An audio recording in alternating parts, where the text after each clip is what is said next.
Hello snowboarders of the internet, I'm your host Avran LeFeber, and in this video we're going to be reviewing the Jones Flagship Pro. This board features Jones's directional rocker, which is just directional cam rocker, so you have a slightly longer rocker in the nose, camber through the midsection, and a shorter rocker in the tail. That camber section is going to give you all the load, pop, snap, and drive, while that rocker section in the nose of the tail is going to give you ease of entry in and out of turns, as well as more optimal powder float.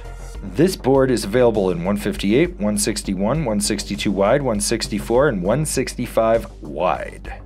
I rode this board at Arapahoe Basin on a day that had overcast skies, colder temps for the spring. About 4 inches of fresh snow had fallen on top of about the foot plus from the previous days. Had high winds up high, you had chop, chunder, like heavier snow down low, and perfect corduroy. And I rode it with my Rome Black Label bindings and my K2 Thraxis boots. This board is firmly entrenched in the free ride category. There's no doubt about it, but you do have a directional flex.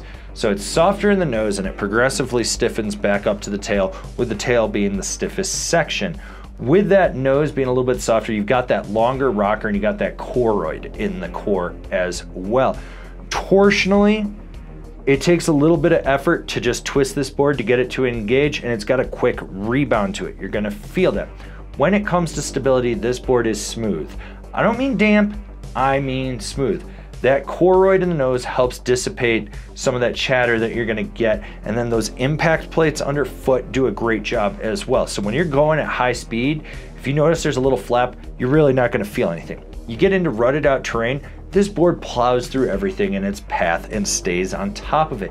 You do not have to worry about getting bucked around with it. So with the camber in the middle of this board, when you roll back on the tail, it engages and you get some solid snap. It's not the crazy snappiest board I've been out there, but it's consistent. You don't have to worry about it. It's great for launching off a side hit, porpoising in fresh snow, or just popping a flat ground ollie over some fat skier that fell in front of you. You don't have to worry about it. The nice thing is, even though this is a more aggressive board, you can be laid back with how you engage it.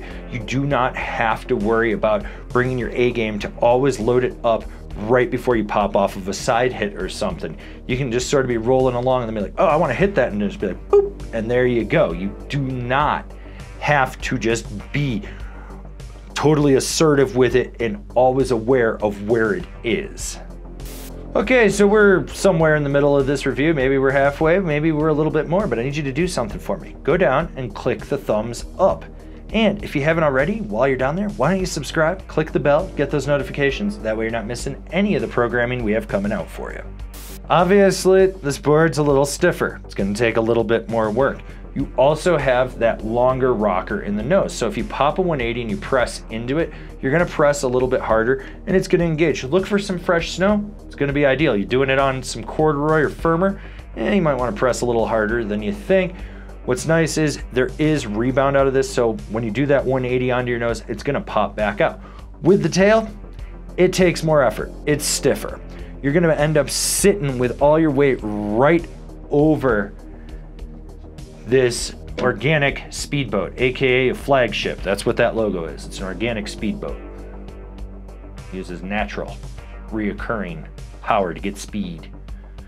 So when you're out there and you're pressing on it, you're really pressing on it, and speed will be your friend there. You really want to lean back. You're going to do those high speed wheelies and not have to worry about it. This board sets an edge easily. You really guide it off the front foot and it rolls up on edge. Then you drive it from underfoot back through the tail and you progressively shift your weight more towards the middle and the tail, so you're disengaging that front foot while kicking your knee into the center and then pushing back. This will allow you to really lay it over. Short, tight, quick carves are easy. It has a smooth and fluid edge-to-edge power transmission. Medium mellow carves, you're locked in, and then if you really want to apex that carve, you can and take it to a deep hard one, or you can be more laid back and just sort of get on that back foot and just sail from one side of the run back to the other. Overall, this board is just solid on edge. You do not have to worry about it. Rider in mind, this board is for the all-mountain free ride guy that really likes to charge and wants a smooth ride.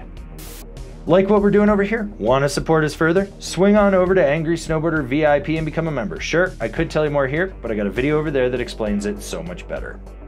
Since the last time I rode this board, they've tweaked the core. They've added that Koroyd in the nose. I really wish they'd put a window in there and kind of show what that can actually do, but overall, that does make for a more smooth ride, and this thing is a blast. You can charge with this. You don't have to worry about it. It grips well. It carves well. The pop is decent. It floats well in fresh pow. It's like that quiver of one high-end all-mountain freeride board that lets you charge. You do not have to worry about anything with this. Comparable boards: the Capita Kazu, the Ride Deepfake, the Arbor GPS. Recommended bindings: the Jones Apollo, the Rome Cleaver, the K2 Program.